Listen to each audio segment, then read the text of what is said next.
सियासत में महायुति ने शानदार जीत तो दर्ज कर ली, लेकिन राज्य की मुखिया को लेकर लगातार सस्पेंस बना हुआ है। मुख्यमंत्री पद को लेकर कई तरह के समीकरण बनते दिख रहे हैं।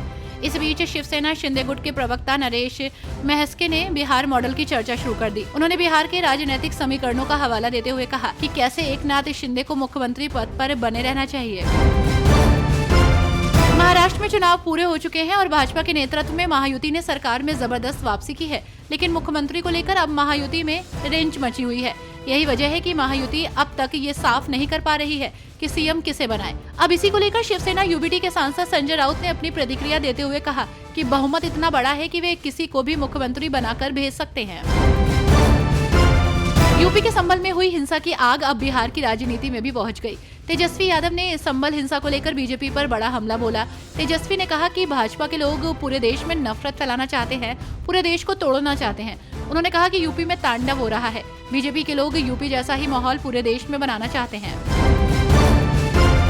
झारखंड मुक्ति मोर्चा के वरिष्ठ नेता और पार्टी के प्रवक्ता मनोज पांडे ने केंद्र सरकार को चेतावनी दी है कि अगर केंद्र सरकार झारखंड राज्य की सरकार के साथ सहयोग नहीं करती और राज्य के विकास संबंधित मुद्दों को नजरअंदाज करती है तो राज्य में बड़े आंदोलन की स्थिति बन सकती है। सांसद चंद्रशेखर आजाद को संभल जाने से रोक दिया गया है। भीम आर्मी के संस्थापक और सांसद चंद्रशेखर आजाद ने संभल जाने की कोशिश की थी, लेकिन पुलिस ने उन्हें रोक दिया। उन्होंने हिंसाग्रस्त इलाके की यात्रा करने की कोशिश की थी, लेकिन पुलिस ने इसे अनुमति नहीं दी। चंद्रशेखर आजाद ने पुलिस के वरिष्ठ अधिकारियों से वहां जाने की अनुमति मांगी, लेकिन उन्हें इसे नहीं दिया गया। महाराष्ट्र विधानसभा चुनाव में मिली करारी हार के बाद प्रदेश कांग्रेस के मुखिया नाना पटोले ने बड़ा आरोप लगाया। उन्होंने कहा कि विधानसभा चुनाव में धांधली हुई है। हमें उम्मीद थी कि नतीजे हमारे पक्ष में आएंगे।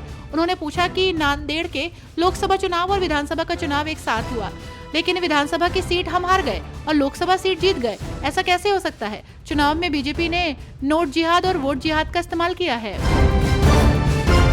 विधायक दल का नेता चुने जाने पर शिवसेना यूबीटी नेता भास्कर जाधव ने कहा कि उनकी पार्टी के नेता उद्धव ठाकरे द्वारा ये विश्वास जताना उनके लिए बेहद सम्मान की बात है। उन्होंने कहा कि वे चाहते थे कि उनकी पार्टी के भविष्य आदित्य ठाकरे इस जिम्मेदारी को संभाले, लेकिन उन्होंने इस जिम्मेदारी के लिए मुझे चुना। हम अपनी जिम्मेदारी को पूरी निष्ठा से निभाएंगे। कांग्रेस सांसद शशि थरूर ने कहा कि सभी विपक्षी दलों ने अदानी मुद्दे पर चर्चा करने का फैसला किया था, लेकिन सरकार इस मामले पर चर्चा करने के लिए तैयार नहीं थी, इसलिए संसद सत्र स्थगित कर दिया गया। सभी विपक्षी दलों ने इस पर चर्चा करने का फैसला किया था, लेकिन सरकार इसके लिए तैयार नहीं थी। संसद के शीतकालीन सत्र की आज से शुरुआत हो गई, लेकिन कार्रवाई शुरू होते ही सत्र हंगामे की भेंट चढ़ गया। कांग्रेस, सपा, टीएमसी समेत विपक्षी दलों ने संभल हिंसा को लेकर हंगामा करना शुरू कर दिया। वहीं वक्फ बिल को लेकर जेपीसी में शामिल सांसदों ने लोकसभा अध्यक्ष ओम बिरला से मुलाकात की।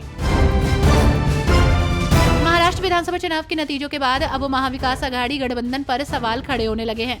लोकसभा चुनाव में गठबंधन ने अच्छा प्रदर्शन किया था, लेकिन विधानसभा चुनाव में सभी फिसड्डी साबित हो गए। राज्य के 3 बड़े राजनीतिक दल मिलकर 50 सीट का आंकड़ा भी नहीं छू सके।